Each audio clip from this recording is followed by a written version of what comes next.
These are the Apollo Arrow playing cards by the Card Mafia, and I have already reviewed the Athena Shield playing cards right there, and if you want to check out that review, I'll leave it in the description below.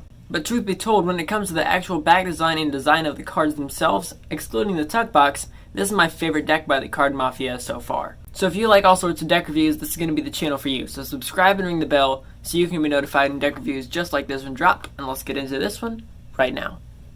You're going to have a gray tuck box done with vibrant red lines, black lines, and a white and black center. The white center is actually the Arrow logo. The top of the tuck box says Arrow. One side says Made in the USA, and the other says Playing Cards. The bottom is just Add Copy, and the back's just a really cool design, but not the back design. The inside tuck flap says Arrow, and the two large tuck flaps have two more symbols with a completely white inner tuck box. Now that's all I can say for this tuck box, so let's take a look at the cards. Now let's just talk about this vibrant red back design. It happens to be my favorite back design done by the Card Mafia so far, and that's just because of how well it contrasts with the white and the black cardstock. Truth be told, for a non-borderless deck, there's not many fans that look quite like that. Now when it comes to the number cards, the red cards are going to be pretty easy to distinguish between the hearts and the diamonds, and still look beautiful with customized pips. Unfortunately, the clubs right here and the spades right here are so freakishly similar, I don't know how anyone's ever going to know the difference. Excluding that there's one line on one and two lines on the other. But outside of that, all the number cards look gorgeous. One-eyed card says the embodiment of hope and fueled by the sun.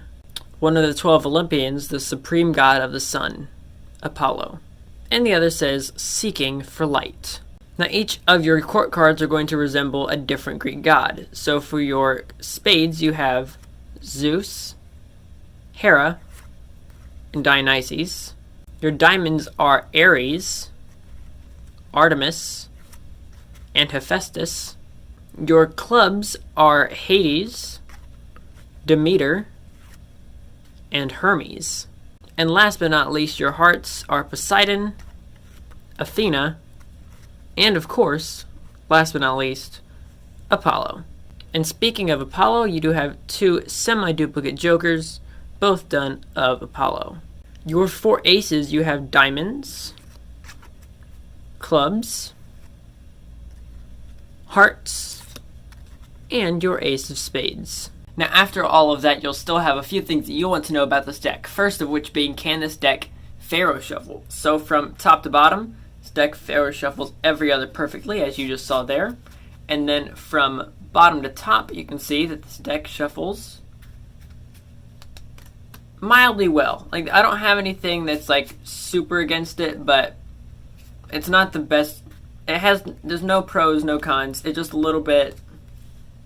I'd only give it about a 7 from the bottom to the top, but a 10 from the top to the bottom. But that's just the way it is cut. Now, when it comes to how this deck actually going to feel in your hands, how thick it is and how it feels, one thing I can't do is just shove this deck of cards through the screen. So I have a few ways of showing you how this deck is going to feel. First, it's how actual thick it is, and then how it actually feels based upon the few different factors. First, let's talk about the thickness of this deck. It is going to be a premium stock. So a premium stock, for those of you who don't know, is the same thing as a casino stock or a B stock. There's two types of playing cards paper at USPCC, the United States Playing Card Company. There's your classic paper, and then there's your premium stock. You have your classic and premium stocks. This one's going to be on the premium, which means it's going to be the thicker one.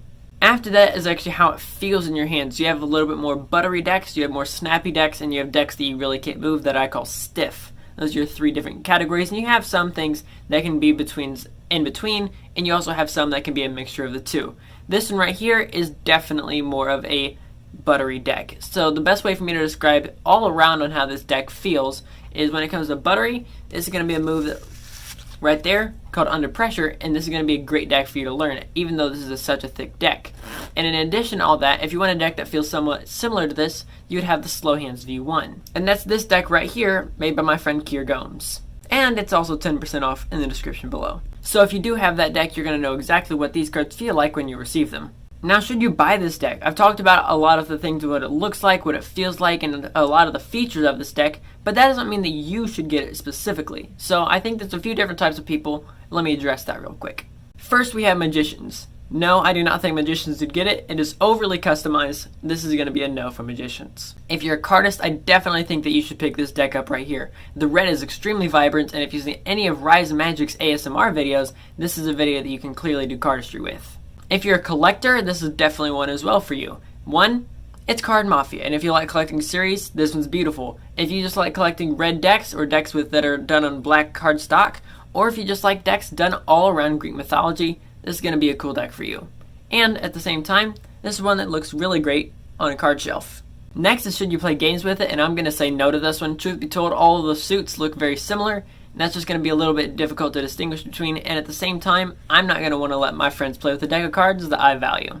And when people do play with cards that I value, especially on a black card stock, it's going to look damaged a lot faster. And lastly, is this a hype deck? Heck no. So I do hope that you enjoyed this review of the Apollo Arrow playing cards, and if you do want to pick this deck up, I will try and find a place and leave it in the description below so you guys can check those playing cards out. And let me know what your favorite deck by the Card Mafia is, and don't forget to check out the Shield review right there. Subscribe right there, and I'll catch you guys in the next one. This is Card Perfect, signing off.